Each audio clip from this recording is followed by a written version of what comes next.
Hello and welcome to another episode of the People Podcast. We are continuing with our special series on behavior and behavioral assessments, and I am joined today by Keather Snyder, who is the president and COO of the Omnia Group. Keather, thank you so much for joining me today. It is an absolute pleasure to have you in our podcast series. Thank you. Again, I need to be saying thank you. You've been so busy all the week. I have been following you. You've been in Texas. You've been in South Carolina, if I'm not mistaken. Yes, you have been in Texas and South Carolina. Good places. Doing this, sharing experiences, sharing behavior knowledge with students, if I'm not mistaken. I was out at a university this week in Texas. Yep. And So thank you again for taking time out to speaking to us today, Keather. So before we start, if you don't mind, would you introduce yourself, a bit about you to the listeners, your role in Omnia, and a bit of Omnia Group? Sure, I'd be glad to do that. So, Keather Snyder, as you said, I am based in Tampa, Florida, in the beautiful, sunny part of Tampa. And let's see, I have made a career out of being on the people or the human side of business. Right. So as we said, I was with students this week, and I always love to share my story. I started out in customer service after I graduated from college, and I worked at a call center where people called up and complained about issues with their cars. I worked for one of the big three automotive makers, and 6 months into the job, I was asked for feedback on how well they had trained us and prepared us, which kudos to that group that asked for new people feedback, right? And I shared with the people in charge that they had done a great job of teaching us all the policies and procedures and the rules. But the hardest thing about that job was having to tell a customer no, like that we weren't going to cover their expenses or their, to fix the vehicle. And I was always having to let people down. And I said, we really need a course on how do you say no to somebody and still make them feel good about the company and want to buy another car. And they said, great. Why don't you design a little module and we'll put it in the program? And that set the path to my career. I mean, it was a great opportunity. I always say kudos to that leader for giving me the chance. And from there, I went into training and I started training customer service. Right.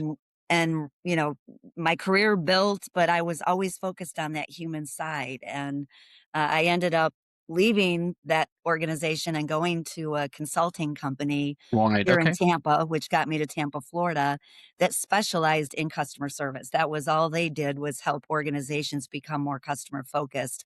And so I spent a good bit of my career there, teaching leadership skills, customer service, sales effectiveness, again, all on the human side of business. Right. Yes. And then I ended up going to Deloitte for many years to be a human capital consultant. And then I found Omnia, and we'll talk more about Omnia. So that's me. And my passion is, how do you help people understand each other, get along, communicate better? That's really what it comes down to. So the Omnia Group is 40 years old. We're celebrating our 40th I anniversary did this see year. that. Yes, 40 years. Yeah, and we've had a Congratulations. big year of celebrations for that coming to an end. And we were founded by a husband and wife who really Right. pioneered. They were pioneers in the industry. There was such a thing as psychological assessments, but nobody was using them for work. Yes. And our founders had also been in HR and thought, there's got to be a way where we can look at personality types and match them with job positions to look for fit. And so they set out to find a business that did it. They didn't really find one, so they created their own. So we have our own proprietary assessment that organizations use to select the right candidate for the right job. And then once you've put them in the job, our clients use that insight to develop them and get them to Mm. their full potential, because you learn about how is a person wired, how are they going to be motivated, how will they make decisions, how can I best communicate with them, coach them, and that's what the Omnia does. Bit of background as to how I got to know about Omnia, and you and I have discussed that. I've used Omnia in one of the organizations I had worked about, what, 12, 13 years ago. And I was really impressed with the reports, because I was someone who was given the task to go out there and find the right psychometrics behavioral assessment tool for the organization. And I was the uh, you know, probably I don't know the right word to be used, but I was the mortal. I'd like to use the nice word to say, to go in and try out all of them. And I think the Omnia was the closest, which actually spoke about who Nasir is. And that's what impressed not me, because it's not really good to know about yourself sometimes through assessments, but my manager at that stage was like, "Oh, this is you. If you as a person could be you know, if a piece of paper, the entire report can talk about you, then this is the one which we need to get." So that's where you and I go back, or maybe me and Omnia go Yeah. back. And when I started up, it was a no-brainer to reach out and say, would you like to partner? And that was the exciting. And also, made me a bit jealous when you said sunny, and you said Florida. I'm in Sorry. the UK at the moment. It's gloomy. It's been Aw, raining for I don't know how many days. So yes, a bit there. But and we anyway, need some of that rain here. oh, we need the sun. You need the rain. Uh, so I think what really now you gave a bit of a brief on how you got into Mhm. Omnia. So that leads really well to one of the questions I had for you is, uh, what drew you into understanding the human behavior in organizations? Why did you think that out of everything in HR world or people world, you thought human capital or human behavior is something you'd like to get into? Mhm. I just, like I said, I really got that passion when I realized that my words, my voice tone, the way I talked to someone, the way I listened made a difference. And like I said, I learned that intuitively and through that experience at the customer care center. I really did. I thought, wow, if I listen and I acknowledge the human on the other end of the phone who's been through this trauma. I mean, I was talking to people who had, bought a brand new car and taken it on a family trip and the engine seized, and now they're Wow. stuck where they don't want to be, right? That was like they were dealing with some pretty big challenges. And I just realized pretty quickly that if you listen and acknowledge it, it makes a difference. And it just made me realize that you could actually teach people to do this and be better. Mm. They'll be more effective in their jobs. So that's what drew me in. Now, this was pre getting introduced to assessments. So I had a couple of experiences early on again in my career where I got to do an assessment. The first one, I was taken through a leadership program early on in my career, and as part of that program, they did a 360, and Yes. I've got some strong opinions about 360s because I think it's really important that they get implemented well. And I was lucky; I had a very balanced, helpful, productive 360 that gave me like such insight into my blind sides. So that was my first. Then when I became a team leader for the very first time, it was recommended that I take my team through an Mm. assessment as part of a team kickoff. I was doing an offsite for the team, and it was recommended that I have everybody take this assessment and I take it and we use it. And the facilitator who did that stayed with us the entire kickoff and coached me on my personality types and Right. what was going to get in the way of me not being very effective, helping me understand the people on my team and how they approach things differently. And that just to me was mind blowing. I became a huge fan at that point of always starting with insight. No, because we're not Yes. all wired the same way. So the sooner you can learn how you look at a situation and want to go about solving that problem or talking it through or maybe not talking about it. You might want to just get on an email and look at some Excel spreadsheets and make that decision. The sooner I can know that about you, the better we're going to get along and work more productively together. So that's what got me into this. And it's really cool because I've used a lot of different assessments. Like you said, you tried a lot. I Yes. used a lot. I have some I really enjoyed. And I've made my family take a lot of them. And so when I found Omnia, it was like, wow, I'm going to finally go to work for an organization that's our core business. And it just seemed really, really cool. So, And I think one of the skill sets you've just mentioned about yourself is, understanding behaviors. You really need to understand the example you gave about when you were working in the automotive industry. You actually understood what the client or the customer was going through so that you could actually deliver the service which the customer was really pleased with. So looking at the same example, why do you think that understanding behaviors in today's uh, world, organizations should pay attention to? Why do you think that understanding behaviors is really important in today's world?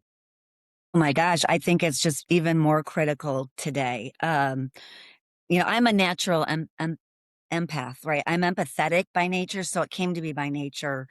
I think the key is when we're armed with why that's important and then the skills and the insight to do it, we're just better. We're more effective because we're no two people are wired the same. Um, Yeah, of you course, know, yes, yes, no two people are wired the same. So that's like I said, the sooner you can identify the way you're going to approach a problem, Nasir, and how that differs from the way I'm going to approach the problem. One thing is if we both approach it differently, we're going to do a better job of solving it. exactly, yes, Right? So you don't want two people in the room or on the team that are exactly thinking the same thing because, one of my favorite sayings is if two people agree all the time, one of them is unnecessary. So to understand and then to get that out of somebody is really critical to just team effectiveness and client delivery, leadership, all the things that help an organization be more successful collectively. and then yeah. So again, looking at you've really used the words behavior, you've used the word leadership. Now, I know in your line of work, you do spend a lot of time with leaders in Mhm. different organizations, and Yes. y- you know more about how they confuse between words like behavior, I think their personality, or they try to mix the two and they say this is their performance. So when you get a chance, when you speak to these leaders, how do you differentiate between these three, right? Between behavior, personality, and performance? Hmm. Well, behavior and personality to me are intrinsically linked, right? Okay. It's so personality really is how you're wired, and behavior is how that shows up. It's how Yes. you behave on the job. So your personality traits are very much driving that. I like to say your personality traits are your resting state. It's how you show up without even thinking about it. It highly emotionally intelligent people can read the room and maybe show up a little bit differently. But if they're under stress, they're Mm. facing conflict, or they're having beers with their buddies at the pub, it's their personality that's going to show up in their behaviors. That's not so managed. So those to me go together, and I always try to explain that to a leader first. Because again, if you can understand what's behind the person and why they're doing what they're doing, then you can get more then to the coaching and the development and ultimately, like you asked, the performance, because the Yeah. performance is the outcome they're driving. So the behavior is the way they're getting there. The personality is the why are they doing it. The behavior is the what they're doing, and the performance is the outcome they're delivering Outcome. or not delivering.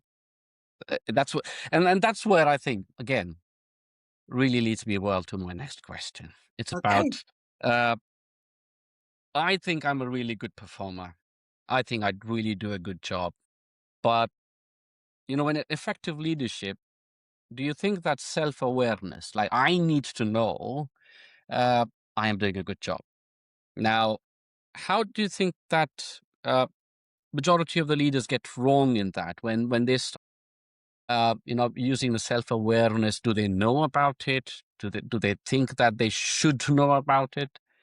Yeah, not Uh, every leader is self-aware, unfortunately, and not every leader understands the importance of that.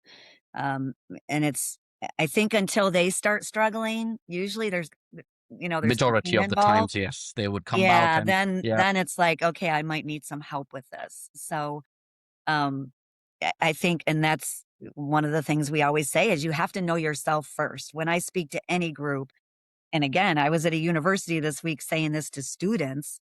So I say it to students and I say it to executives. You have to know yourself first, and then that helps you drive awareness of others because you understand that you're wired one way and somebody else might be wired differently.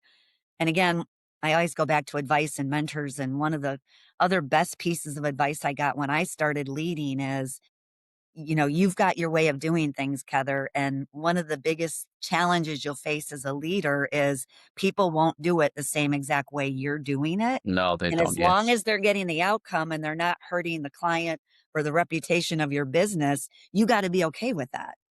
It- Right. So, it's true. Yes, of course and for me, I give my own example of that one, and I say, well, as I said, I think I'm a good leader. I think I do the good job. I think I am productive, but I really don't question about how is that coming out? The right. behavior. What's that effect? What is the effect of that? I'm doing all Yeah. of these things. Yeah. Yeah. What is the And, actual effect of it? And there is this huge, again, as I said, there's a huge misunderstanding in there. Is yeah. For me, it is a misunderstanding, and I think you've explained it really well about the relationship between behavior and personality. I think behavior is kind of really deep. You really need to know me, and you need to get into me to know And what my behavior, why am I behaving this way. Oh, can I give you an example yeah, just real quick? Because it kind of ties together the omnia and again, my background.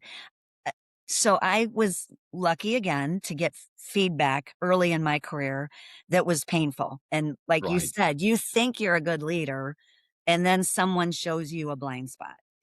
And so the feedback I got, and it was one of the very first performance feedback conversations I had. The manager told me I was overconfident. And I had been praised my entire life for being confident. My family used to say, "Heather's not gonna wait for her ship to come in, she's gonna swim out and meet it." Well, Like, I was a go-getter, driver, ambition. When you look at the Omnia, I'm a very strong column right. 1, highly assertive individual, and I had been recognized and rewarded and applauded for that behavior my whole life, and all of a sudden, I have a leader telling me You're that's a problem. overconfident. Yeah. Right? What's wrong with that? And she was good because she gave me the effect it was having. Wow. So she shared with me and this was she was observing me in front of clients and she said, "You talk more than you listen. You're always right." It was painful. You're in a group situation, you're always the first one to speak up and because you do it with such confidence that sometimes others don't give their ideas and thoughts anymore because you just have all the answers. And, that feedback's been with me my whole life, Nasir. And by the way, I still do it. If my husband was on this podcast, he would he'd have say, "You he would still have do that. That confirmed. feedback He said, didn't work." I But don't need an Omni assessment to say that about Keather. well, again, that's how I'm wired. That is Exactly. my Yes. natural personality trait. So, and it is a strong leadership skill It is, of until course. it's Yes. not. And we always say there's a good side to your traits and there's always a possible downside. So that's why that self-awareness as a leader is so important that the things that you do really well may also be Hmm. having a negative consequence Impact on it. Yes. that you don't And and realize. and with that in mind, at what stage, as an individual or me as a leader, when we talk about, people need to talk about your behavior. At what stage do you think people need to talk to Nasir about Nasir's behavior? Is it during the recruitment stage? Uh, do you think it Yes. needs to be when you're promoting me? All of it. Or We is talk it, about the entire employee life yes, cycle. So right, it's all the way from bringing somebody on board and deciding what seat you're gonna put them in, and I really do believe that, you hire for cultural fit as much as you Yes. hire for role fit. So you might find a person that is gonna fit in the organization, but you also wanna make sure they fit in the job that you want them to do. So Mm, that's where it begins. Uh, but it goes all the way until that employee's leaving you. And right. let's say that you've got someone that was with your organization for years and now it's just time. Either they need to go soar elsewhere and you're excited and celebrating them, or maybe worse, you need to separate because of that performance issue or something's gone differently. The way you manage those conversations and make those decisions all should come down to how that person is wired.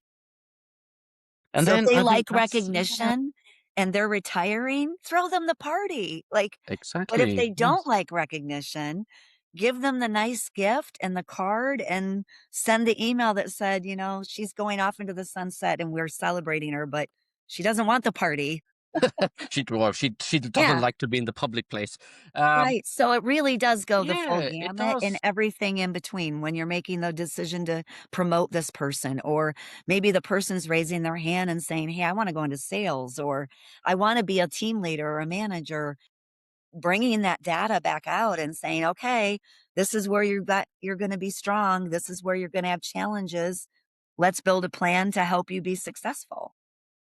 And again, my question on that is because I've always had this challenge when you ask organizations about behavior.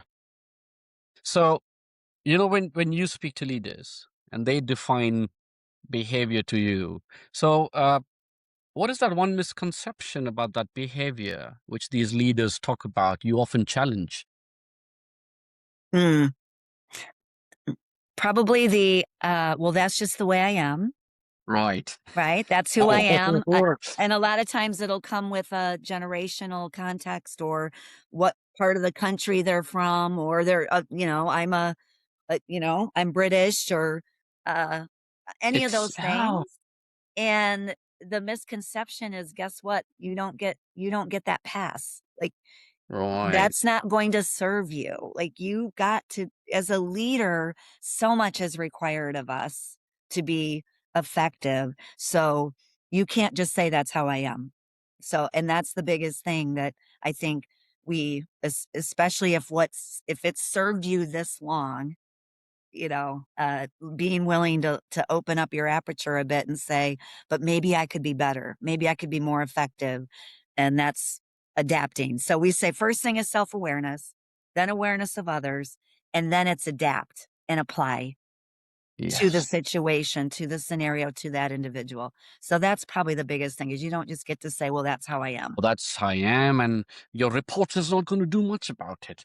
I have had that. I've had that. Yeah. I've, as I said, when we brought in uh, the Omni assessments, that was one of the things which people normally took saying, "Well, that's how I am because I come from there."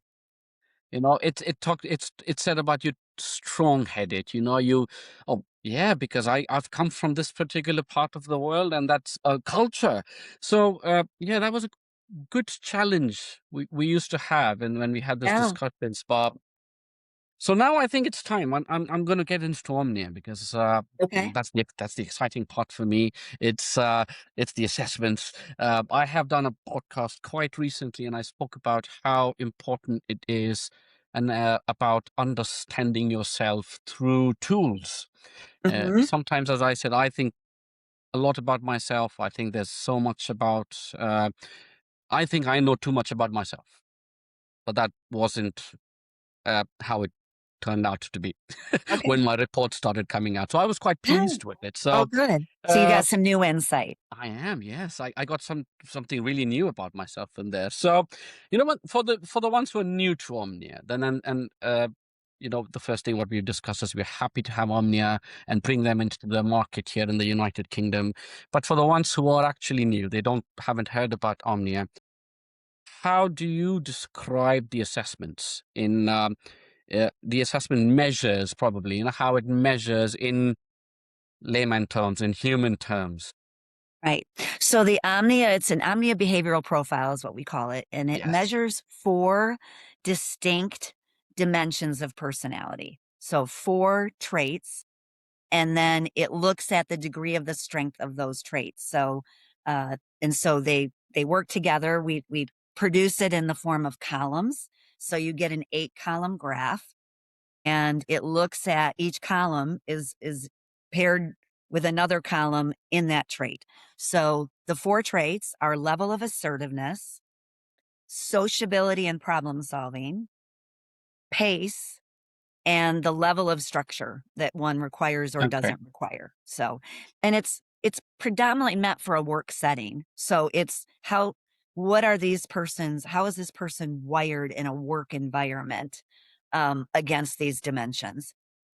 And And yeah, sorry. No, I was just trying to say is it's quite straightforward when we it's say very straightforward. And yeah, one of the things our clients love is it's usually very easy to read and interpret. yes, It's also very quick. It's a 10 to 12-minute assessment that an individual takes, and an adjective checklist. It's not forced response, which we have a strong point of view about. And it's quick. It's a quick turnaround, and you get these results. And the one of the things we always like to say is that the results come out in different ways. As you were asking me, do you use it for hiring or do you use it for development or promotion decisions? So there's a lot of different output, but the individual only takes the assessment once, once. and then you look at different views of those results based on the situation.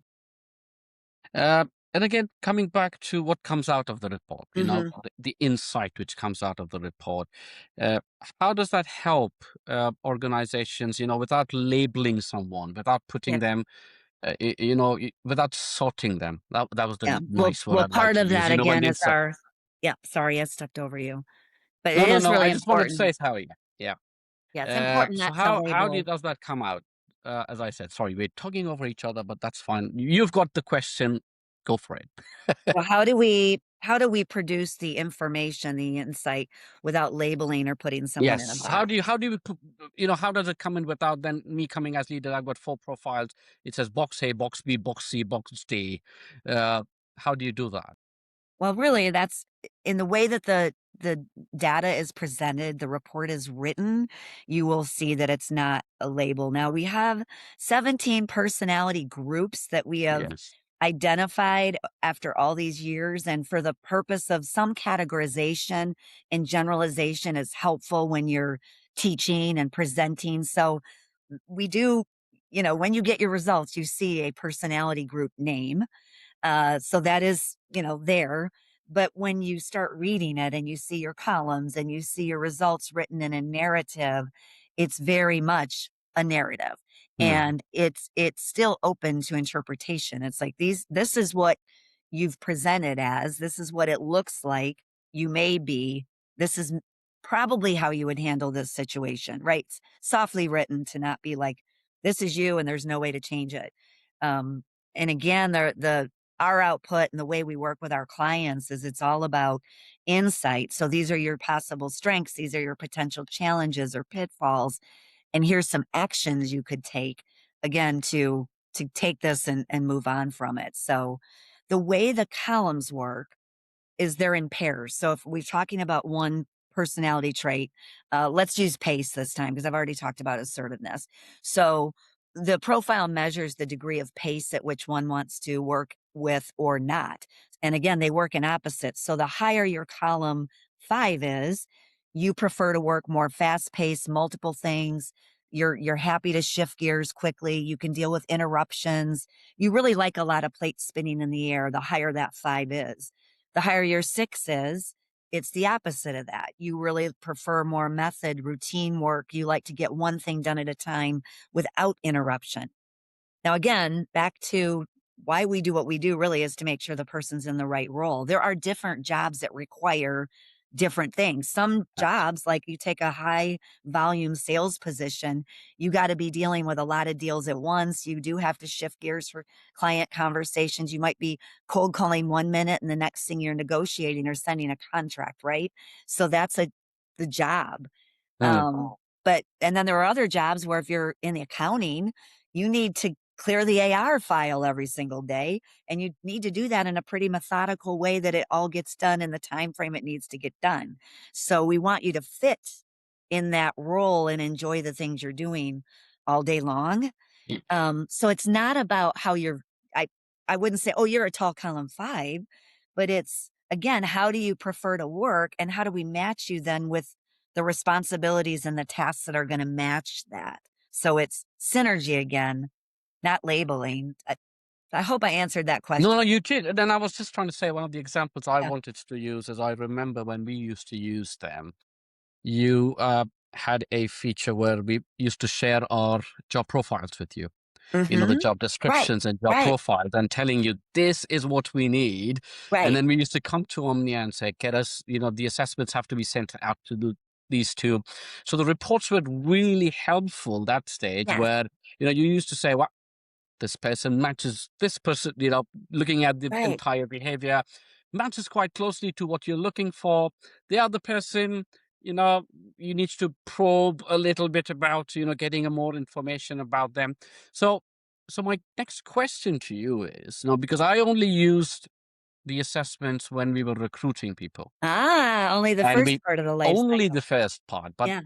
if you have to speak to when you talk to leaders and when you'd like to even tell the listeners right now is, when do you think that at what stage do you think the assessments are, uh, at will add most value? And I want you to choose based on probably 3 cycles, but and I don't want to choose it during the exit, but it might help. But where do you think, if you have to Oh, yeah. say, which where will it add the most value Yep. in So the in in first in a one is, process? absolutely, without a doubt, we would always say use it for hiring. Okay. The hiring decision is one of the most expensive decisions Yes. that you are making for your organization. The hard costs of a bad hire, the soft costs of a bad hire, right? So you wanna get that hire right as possible. And I'm gonna go back to your labeling question on this because one of the things in our reports we do, we look at the profile of the job. We work with you to say, here's the construct of the personality that's probably gonna fit best with this role that you wanna measure or assess your candidates against. We never say, though, that it should be the whole decision. We say Omnia should be about 25% of the decision Okay. because past performance is the best indicator of future success. Has this person done this job? But if they haven't, you might be hiring entry level and now you don't have any past performance. So wiring will make a bigger difference. But anyway, I do a whole course on mastering the art and science of the entire selection process to use all the tools besides just an assessment to get it right. So, and we will say then that this person is an excellent fit, a fair fit, a dissimilar, meaning again, what's their personality against the job profile? But we won't say hire them or don't hire them because and again, that goes back to the labeling. Yes. There's a lot of other things that are going to factor into this person's success. Number one in the cycle, hiring. Get the hire right. And that's also going to equip you with who shows up on day one. Now you've got in the report, not only did you get how well they fit with the role, but the supervisor is armed with how do will I best communicate with this person? Does this person prefer a phone call or an email? Do they want to be recognized? How well do they want to be recognized? What kind of work environment is going to motivate them or demotivate them? So you've got this intelligence of day one. And wouldn't everybody want that? So I just don't know why you wouldn't want to use that in the hiring process. The second one is the development. So now you've hired this person, you got their 90-day plan, just like the person did in my life after I'd been on the job 6 months, you sit down and say, "What did you like? What didn't you like?" If one of my coworkers who has an opposite profile than I do said, "I think you should teach us some customer service skills," and the person says, "Go ahead and build a course," that person might have crawled under a rock. right? Probably. Not everybody They would would, want to yeah, develop a course and no. teach it to the new hires. So, but if you don't know that, if you're not armed with that insight, you might be thinking, "Oh, I'm gonna give this person kudos and have them develop a course," and all of a sudden now I've scared them to death, demotivated them. So those insights are your leadership tool, gift in your toolkit to use to get the most out of this person in a way that's going to Mm, bring the best out of them. So in the development, in the first conversations, all the way through, you're using it to coach and motivate and make sure you're giving this person the opportunity and the training that fits with their style. So, and then finally, when you make that decision of, I think this person's ready for promotion, or if the person's asking to be put somewhere else, because most people are looking for growth and development and they'll leave you if they don't see that path. So, using the insights again to determine, can this person be successful moving up or moving over somewhere else? What do we know about their personality and how can I use those omnia traits again to prepare them to be successful to move up or over? So you those are know, the 3 most important parts, I would say. and I think now it's time. I'm sure the ones who are watching are going to see firsthand as to what Nasir has when it comes to his behavior and Yes. his.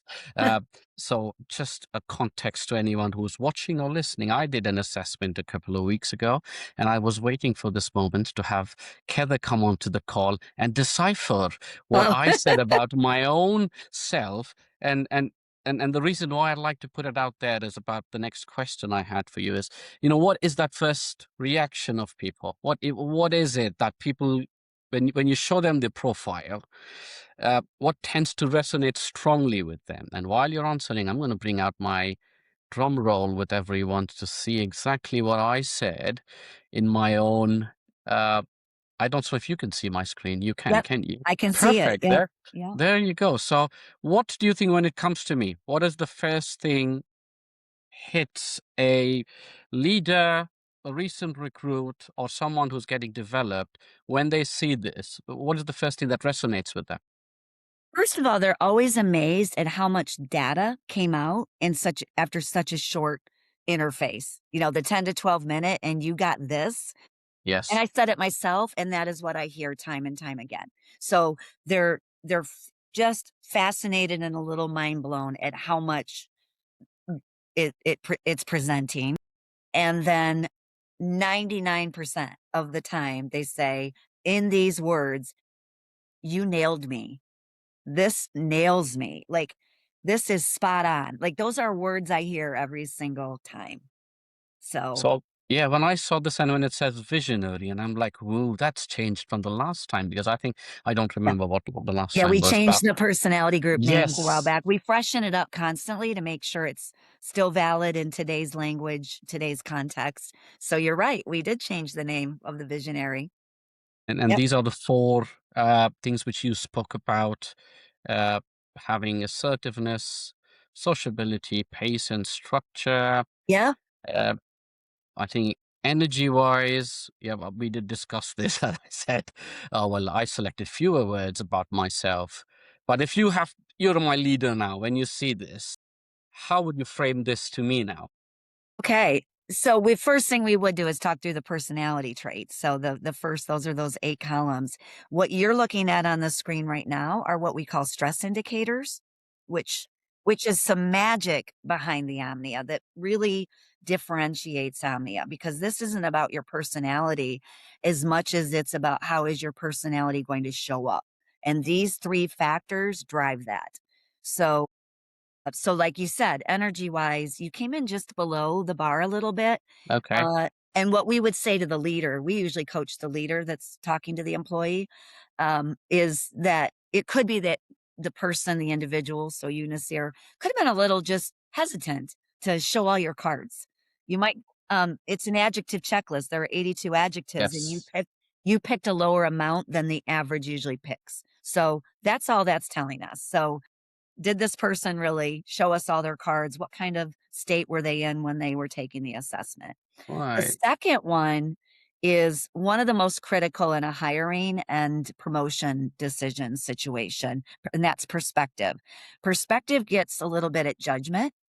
It gets at a bit of how's this person making decisions, and it interacts with personality quite a bit. So if you've got some extremely tall traits, a tall column, high trait, back to my level of assertiveness and being overconfident, can I be developed and learn Correct. to Yeah. temper that?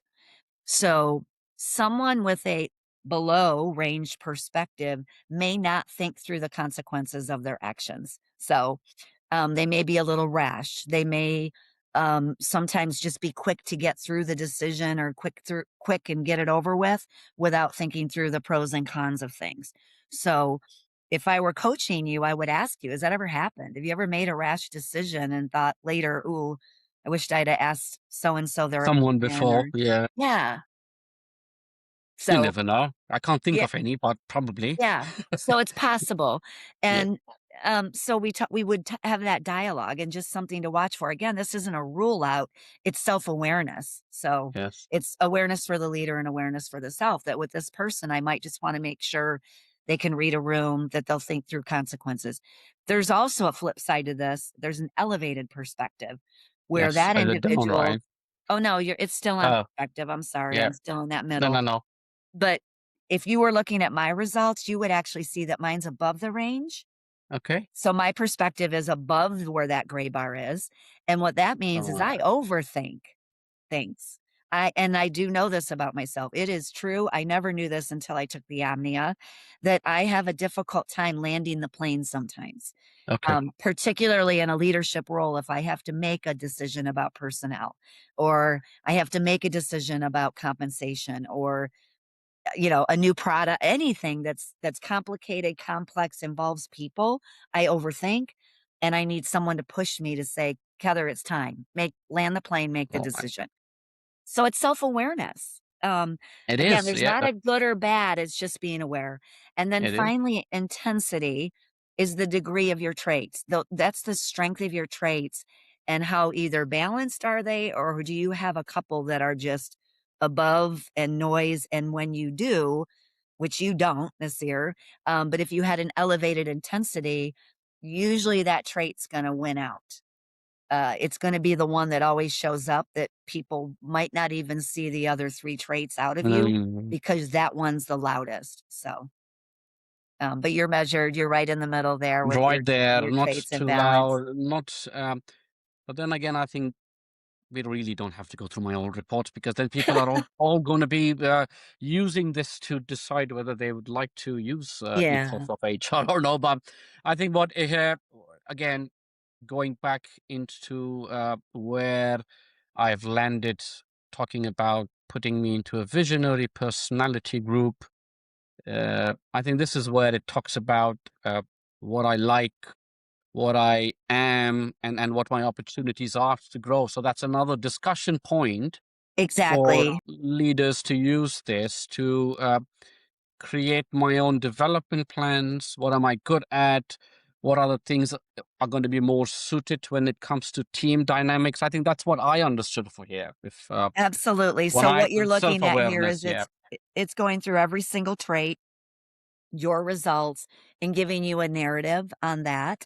And then further into the report, it's going to give you like, here are your key straight traits. These are the things that people probably see the most when they see Nasir. And yeah, then you're going to get here are some goods and some bads with that, some strengths and challenges. So there's the key traits page. yes. Then you see strengths and challenges. Talks about my communication Yeah. style again. It helps Yeah, and again again, this leaders. report Yeah. you're looking at was written for you.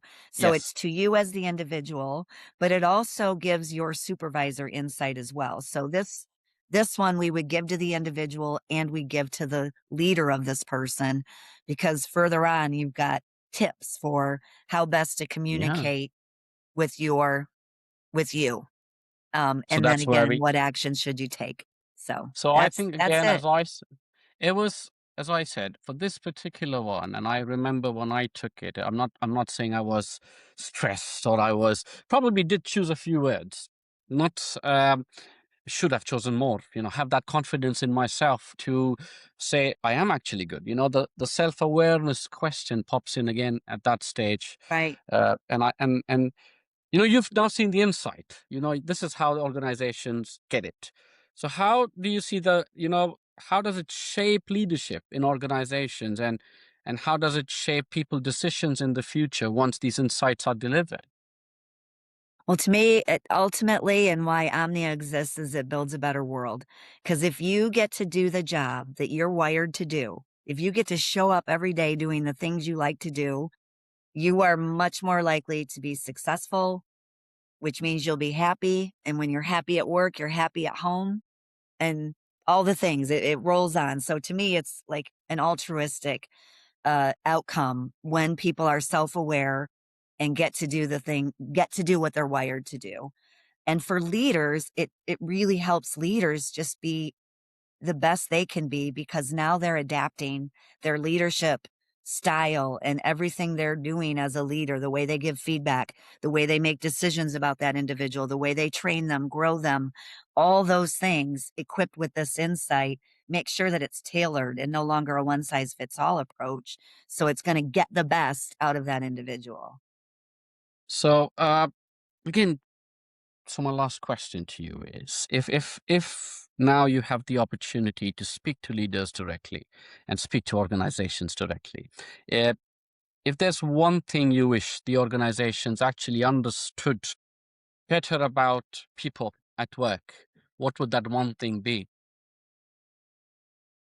I really do think it's that nobody's the Yeah. same. We're all wired differently. And why is it important to know that? To not do that the one size fits all approach to Mm, leadership mm, doesn't work. yeah. And if I could say one other thing, I hear this so often is, well, I can read a person or I can go by my gut. And you really do need some science to evaluate what that person is, because social confidence can snow you over for competence. So if someone's really outgoing, gregarious, you may think they've got all the ability to sell or lead or deliver solutions to your client when they really don't. So it's just one trait. You need to It see is. the whole picture. And I think, again, as you said, there are tools available out there for organizations to have what we call it as future of work. You've got there, you need to understand people more. You need to use the tools available there. You probably have been in the industry. Leaders might think they've been working for 40 years and we can assess people really easily in an interview. So most of the times that's what happens, isn't it? They say, Right. oh, I just need 10 questions to understand the person. Not really, because you really don't know the true person, and I think that's where the tools are available, such as the Omni assessments. So, Keather, I know it has been a really busy week for you. You have been traveling. You are also right now at a place where you told me before that it's not your office. So, Yeah, I'm away uh, from the office right now at you, an event. and it's a Friday, so I am not going to take much of your time anymore. Keather, thank you so much for agreeing to join us at For the People podcast, and also deciphering my behavioral traits while looking at my report. Uh, and I do believe firsthand that is me. Right. I just probably was it at the right time I've taken it, or uh, and you never know. I'm Well, there thinking was about only it. one indicator Yeah, of stress, so yeah, I know, but, you're but fine. yeah, we live in this real world where stress Yeah. is a carry on. Yes, it's So reality. But thank I you can so much tell you by for. your profile, you're in the right role doing what you're doing, with your business and the consulting you're bringing. You're wired to do what you're doing this year. Oh, What a that's what I privilege. wanted to hear. Actually, Oh, is that you am I doing are. the right thing? But You are in the right seat. So, and what a pleasure. Thank you for having me. Thank you all to the listeners for tuning in. And this was a lot of fun. You can tell I'm very passionate about this topic. So, thank you. 100%. Thank you so much.